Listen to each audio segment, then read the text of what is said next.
Well, here's what we tried today. I tried getting secondary combustion out of a alcohol stove, and that stove being a pint can. Before I cut the bottom out of it, I was just pouring the alcohol directly in this. I would try it with the pot directly on it, and I tried it with it sitting on a pot stand like this. When a pot sits directly on it, these holes become primary hole. I mean, the flames come out those holes. When you use a pot stand, then they allow for the secondary combustion, and it goes in and up.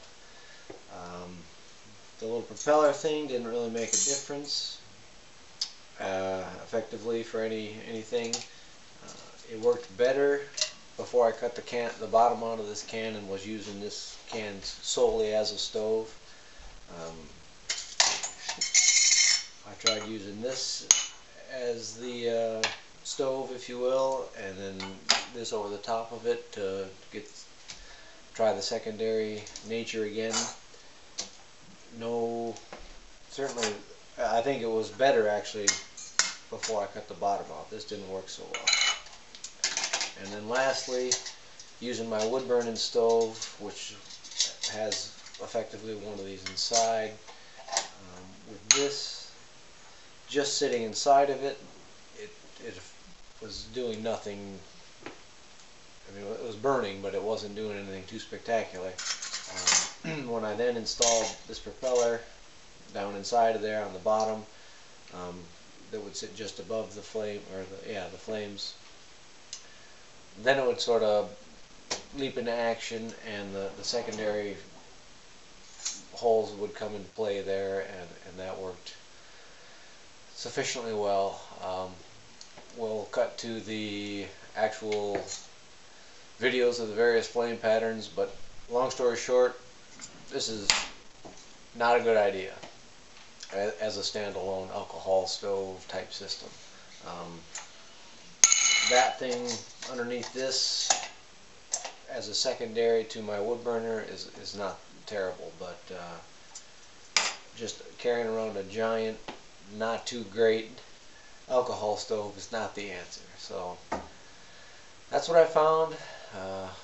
We'll show you the flames just in case anyone's interested, and we'll go from there. So good luck.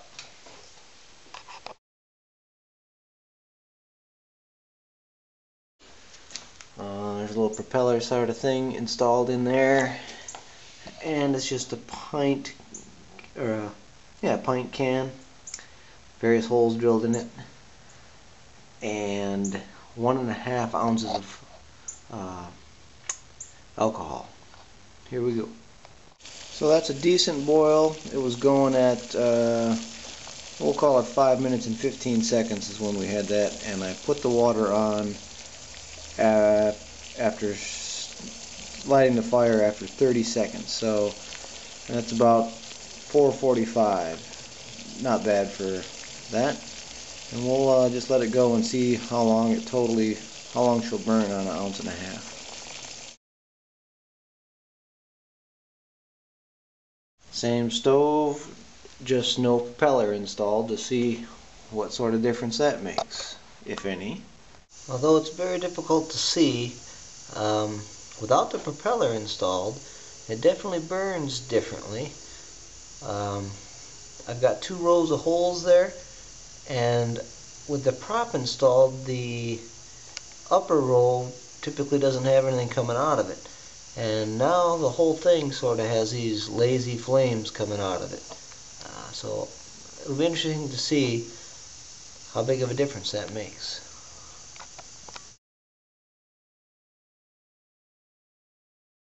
Okay, for test 3, 2 cups of water, same pot or same stove, except for I'll be using a pot stand to lift the pot up, and we've got the propeller installed inside of there to boot. So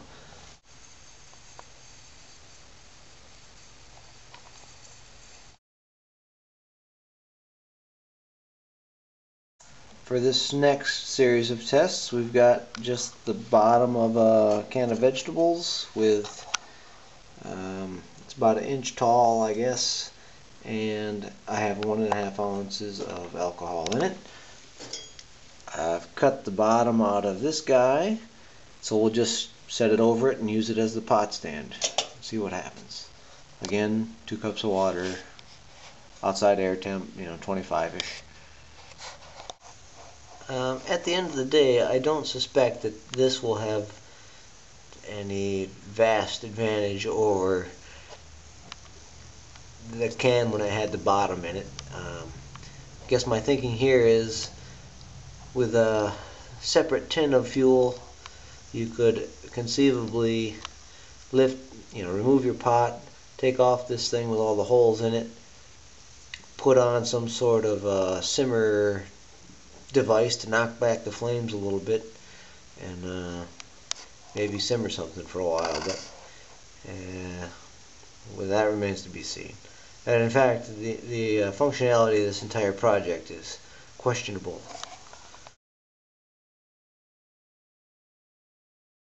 Okay, now we're going to try this by putting that thing over the top of that thing.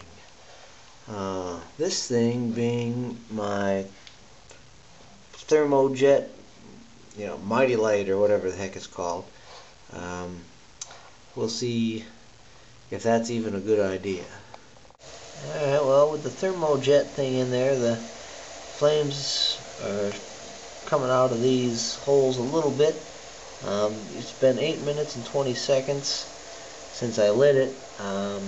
Again, I put the water on after 30 seconds, and it's just starting to sound like it wants to boil. So I'd say the thermojet is not probably the way to go inside of there.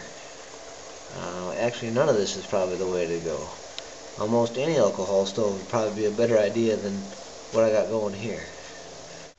Alright, and one last quick note on this one that I use primarily as my wood burning stove. When that little tin that was the bottom of a vegetable can is placed underneath it with the propeller installed, I get a nice vortex of flame.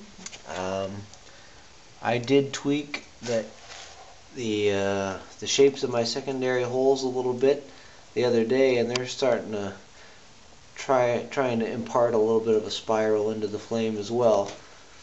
And a minute ago I tried this without the propeller in, just to see if those secondary holes would pick up, and they didn't do a thing. It was just a tin of fuel burning in the bottom. It wasn't doing anything for me. So this is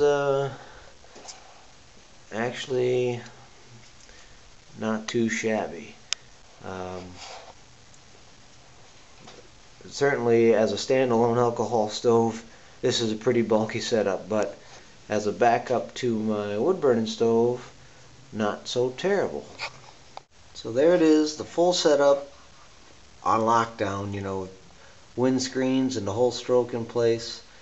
I actually didn't get the water on until 45 seconds after I lit the fuel, but it really wasn't in full blast mode yet anyway. It's still getting going, but we shall see what happens. But I think overall this doesn't have you're not going to do a lot of long time cooking on it, because it burns it up pretty quick, and plus it's tough to make it simmer once you get it to that point. So like I said, it's a nice backup to the wood burner, but definitely not for nothing for the standalone alcohol burner guys, I don't think.